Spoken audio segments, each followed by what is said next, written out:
Few days ago, I have completed the Everesting challenge on Zwift, and I thought that instead of writing community posts, I would make a video in which I would talk about my experience and also one that could serve as a guide to people who want to do this challenge in the future.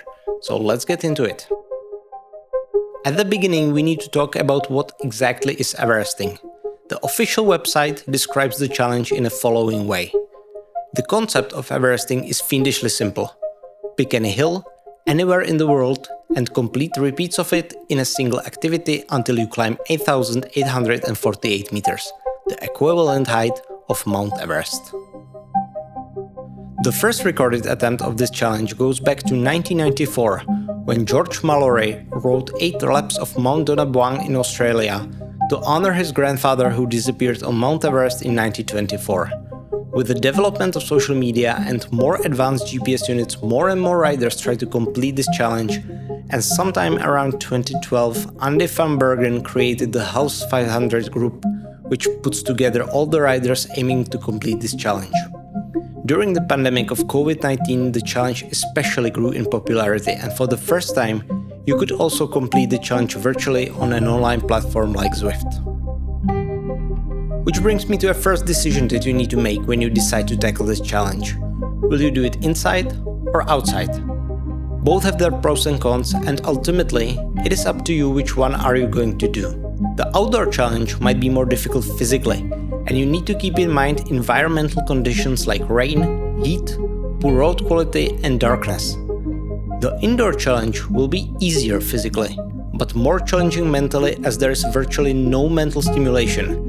You need to find boredom, and it is way easier to quit when it gets really hard.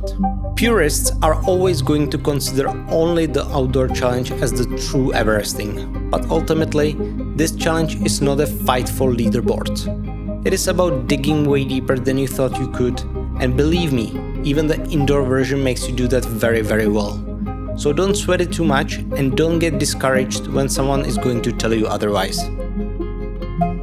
There are several main rules that you need to comply with if you want your Everesting attempt to be considered official. The first rule is self-explanatory. The vertical gain needs to be at least 8,848 meters. The reason why am I saying at least is the official rules disregard any kinetic gain that you might acquire during your descent. So depending on your hill and your situation, you might want to always back a little bit of extra elevation just to be on the safe side. The second rule says that the ride needs to be recorded as a single activity, which means you don't get to sleep during the attempt. Breaks for meals, bathroom and rest are okay, but keep in mind each break is a double-edged sword as they cool down your muscles and prolong the total time of your activity. And the third main rule states that the ride must be completed on a single hill or mountain. It doesn't matter which one, but once you pick it, you're locked in. You have to do laps only on that hill, and what is more, each ascent must be a full lap, so you don't get to decide that one time you will ride only half of the hill, the next time you will do the whole climb, and so on. Additionally, the descent must be on the same road that you climbed, so no loops are actually allowed. The full ride must be uploaded to Strava, and of course, usage of e-bikes is not allowed, but that probably goes without saying. If you are doing Everesting indoors, there is actually few more rules that you need to comply with. First, the challenge needs to be completed on one of the 4 supported platforms, which is Zwift, RGT, Rovi, and Race Republic. Similar to how the usage of e-bikes is forbidden while doing the challenge outside, even indoors you must refrain from anything that could make the challenge potentially easier for you. Your weight needs to be set correctly, your trainer difficulty has to be set at 100%, and the trainer needs to be in direct drive mode only, so no Everesting in erg mode. When you do the challenge on Zwift, also refrain from using power-ups during the ascent. This actually isn't specified anywhere in the rules, but you can probably feel that will go against the spirit of the challenge as well. The full rule set is available on the official website, so if you want to do Everesting, make sure you read them carefully. I'll link them down in the description below.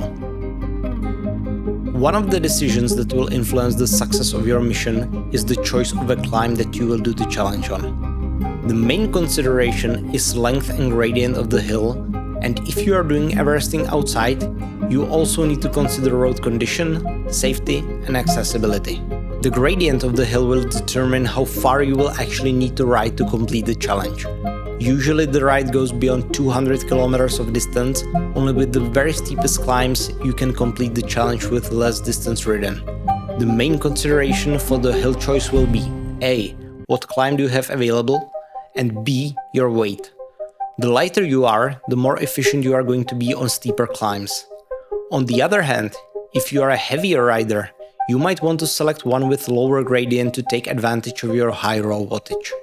The length of the hill depends mainly on your personal preference. The shorter climbs are more manageable and you can really see the progress. On the longer climbs, you can get more into the rhythm and enjoy longer descents. That is especially important on Zwift, where during the descents you don't officially need to stay on your bike. I have chosen the great climb in Watopia as I really wanted to see the laps go, but in retrospect I might have been better on a longer climb like Out the Zwift or something similar.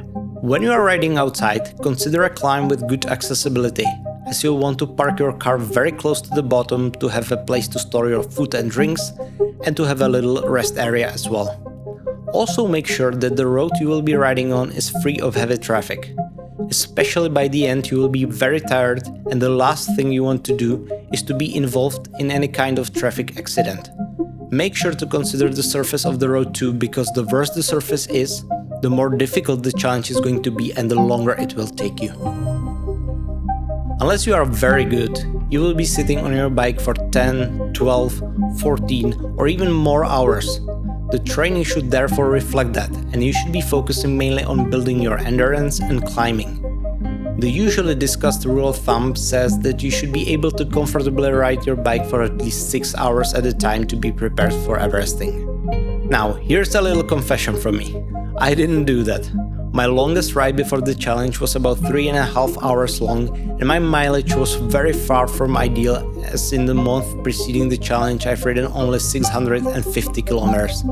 On one hand, it shows that if you really want something, you can go for it and succeed, but on the other hand, it was very risky and I would by no means recommend a quote-unquote preparation like this. Originally, I thought I would do the challenge in early autumn and would therefore have a lot of time to prepare, but then came the Le Col challenge with the free jersey in June and you can see the rest. It would seem that the weather is important only if you are doing the challenge outside, and for the most part that's true, but you cannot completely disregard it even inside, especially when it's hot and you don't have air conditioning. It was 25 degrees Celsius outside when I did the challenge and I was sweating like crazy even though I had 2 powerful fans going. If you are riding outside, make sure to check the weather forecast so it won't be raining or storming on the chosen day, and always apply sunscreen when it's sunny. Also make sure that you are doing the challenge at the time of the year when the day is the longest, and pick your starting hour carefully so you can maximize on the daylight. When you are Everesting inside, your ride will be tracked by the software you will be riding on. Make sure you have a stable internet connection and your power supply is solid, as it would be completely heartbreaking to lose the challenge due to the lost connection or power outage. There is one tip, however, which I personally tested on Zwift. When your internet disconnects, you can still continue with your ride. You won't see other riders, but your data will be stored locally, and once the internet reconnects, your progress will be saved online again. Next thing you need for inside riding are powerful fans, but you probably already have those. You will sweat a lot, so make sure you have your towels ready and you've got multiple kits prepared for a change in case it is necessary. For outdoor riding, it's a little more complicated, as you will need a way to keep track of your progress, and there probably aren't that many GPS units that have strong enough battery to stay up for 12, 14 or more hours in GPS mode. So make sure you've got a battery pack available, and before you go for the challenge, figure out all the settings and do testing so you can be sure that your unit can charge during live activity. Also, some part of your ride will likely be in the dark, so have your lights ready and make sure you can be seen too. For that, you should use reflective clothing and a rear red light or radar. No matter where you will be doing the challenge, make sure your bike is properly maintained and all parts are functioning properly. Verify that your brakes works well and that your chain is in good condition and is well lubricated. Be prepared for the situation when you have a flat and have a repair kit ready. You should at least have a spare inner tube, a set of tire levers and a lightweight pump. Good training and overall preparation will get you very far, but it won't prepare you for the mental beatdown you will experience somewhere between 6,000 and 7,500 vertical meters climbed. The first 6,000 meters are a test of your endurance, but the period beyond that is a test of your mind. During this time, the whole world will be sitting on your shoulders and screaming in your ears that you should quit. And man, will you have a lot of opportunities to do so. Nothing can prepare you for how sucky this is. Therefore, you need to go into the challenge with a plan of how you will react when that happens. There is this quote by a former Navy SEAL, Chad Williams, who said, "I'll die before I quit." Now, I'm not saying you should take it in its most literal sense, but except for injury or some serious troubles, you should simply go into the challenge decided that failure is simply not an option. Do whatever it takes to help yourself accomplishing that. Write motivational quotes on your arms, think about the cold beer in the fridge, which by the way was what I was doing, or listen to the music, in which case just be careful that you are still aware about your surroundings. Every pedal revolution, no matter how hard, will bring you closer to the finish line. So when it gets really hard, simply acknowledge that this is a stage of the challenge you expected to come and prepared for, and remind yourself that you know how you will handle it. Personally, I've hurt like hell during my attempt. From about 6k climbed, I was just about done, and knowing that I still have about 4 to 5 hours to go was breaking me. But I knew that if I quit, I wouldn't forgive myself. But I also knew it would disappoint you, my viewers. So I went even though every fiber of my being screamed at me. And what would you say? Am I still hurting now that I'm recording this video? No, I feel fantastic. And I will probably live off beating this challenge for a long time. But if I quit, I would probably feel like shit right now. I need to preface this section by saying that I am no nutritionist, so I can only give advice about what I was recommended to do and what worked for me during this challenge. And it really did, because despite having some rough periods, at no particular point I bonked super hard. The nutrition and hydration starts a few days before the event itself. In this period there is no place for losing weight or any caloric deficit. Eat well and eat a lot. Hydrate as well as you can. That especially matters the last day before the challenge, because you will draw from the previous day's nutrition a lot during a ride. It is also a good idea to stay off alcohol in the week before the challenge. On the day of the challenge, it is important to eat and drink very often. In my case, I had a big breakfast of toasts with Nutella and bananas, as well as a big bowl of Cinnamon Toast Crunch cereal with milk. I was told to take about 30 to 60 grams of carbs every hour, but I didn't really have appetite, so for the most part I tried to drink my calories. On average, I drank about 1 bottle of drink every lap on the grade, which took me about 30 minutes. I was switching between an orange juice, which by the way is a super powerful drink for riding, Coke and water. For eating, I had some protein bars, bananas with Nutella, dried pineapple, apples, and during lunchtime I forced myself to eat a serving of Asian noodles with chicken. Try to eat as much as possible during the first half of the challenge, because in the second half your appetite might drop really bad and you will mainly need to accept your calories in a liquid form. Pacing is another thing that you will need to develop a plan for and comply with it. The thing is, if you recovered well from your training prior to the challenge, you will feel fantastic at the start, and it is very easy to burn all your matches too quickly. The beauty of this challenge is it gives you full freedom to shoot yourself in the leg at the start and then go with your feet covered in blood. But it is not something you want to do. The first decision is whether you should pace yourself by power, heart rate or feel. And right from the start I will really recommend you to ditch power. You might know your power output that you can keep for a long time, but can you really keep it for this long? If you keep ISO power, your heart rate will creep up as the challenge progresses and you will feel progressively worse. If you use your perceived exertion, or feel if you want, chances are you will go too fast from the start and blow up later. So what I would really recommend you is for you to find your highest heart rate that you can maintain while still feeling pretty good. You can find it during your training, but I would advise you to ride for at least an hour before you make any such testing or judgment calls.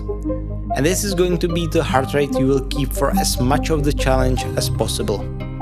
In the late part of the challenge, there might come a time where with the same power, your heart rate will actually decline. And that is actually not a good sign, however it might look like it.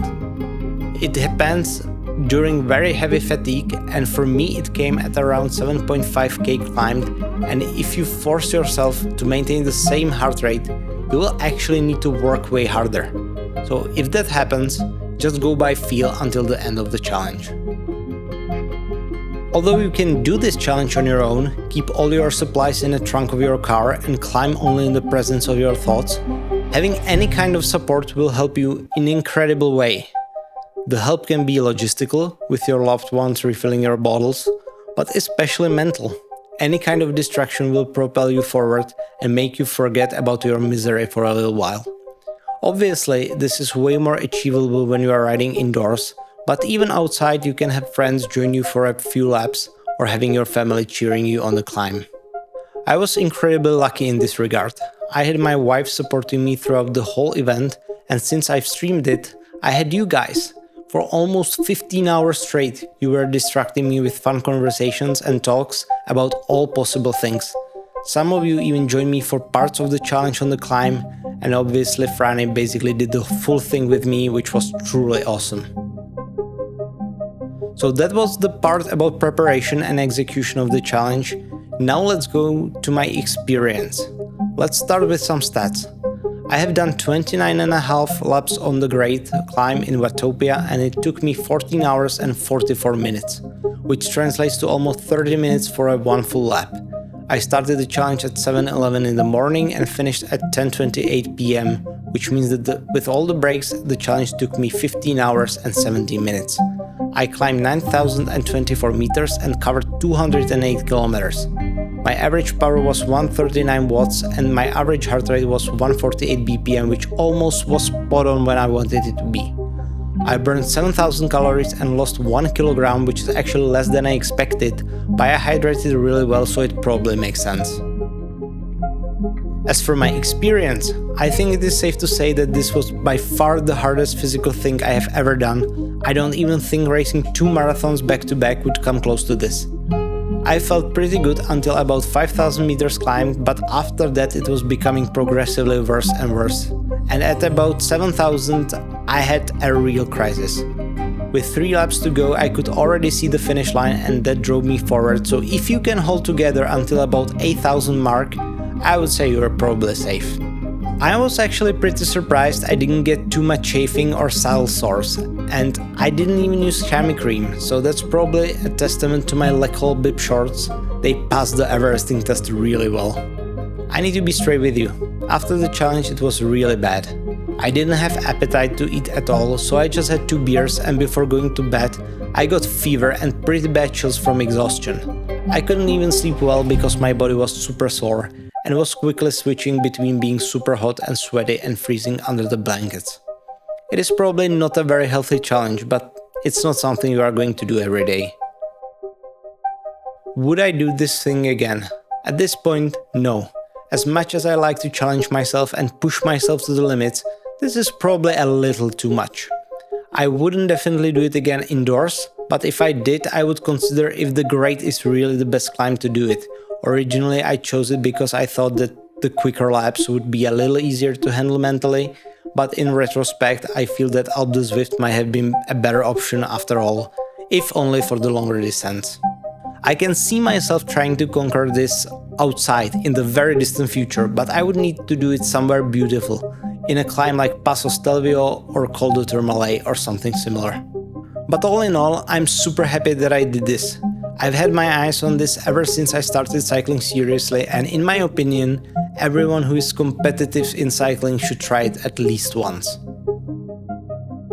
If you conquer this challenge, don't forget to submit it to everesting.cc so it can be officially recognized in the Everesting Hall of Fame. You simply go to the website, click Submit on top, and it will ask you to create an athlete profile. When you do, you will need to link your profile with your Strava account, and then you can go to the submission page and click Submit Activity. It will ask you for a Strava link to your activity, few more information, and then you will have to just wait until the submission is manually reviewed and approved by the House 500 team. After your activity is approved, you are in the Everesting Hall of Fame forever, and you earn the right to wear the coveted grey stripe kit. You can purchase it on the website, but to do so you need to first finish the full Everesting challenge. I am now waiting for mine, so I cannot give you a review of it yet, but it is made by Zwift brand Cuore, and it is supposed to be a very high quality kit. I will let you know when I receive it. So, this was my Everesting story. Once again, big thank you to all of you who supported me, welcome to everyone who joined during this challenge, and if you like my content, it would mean a lot if you subscribed, and I'll see you in one of the next, probably a little less extreme videos. Ciao!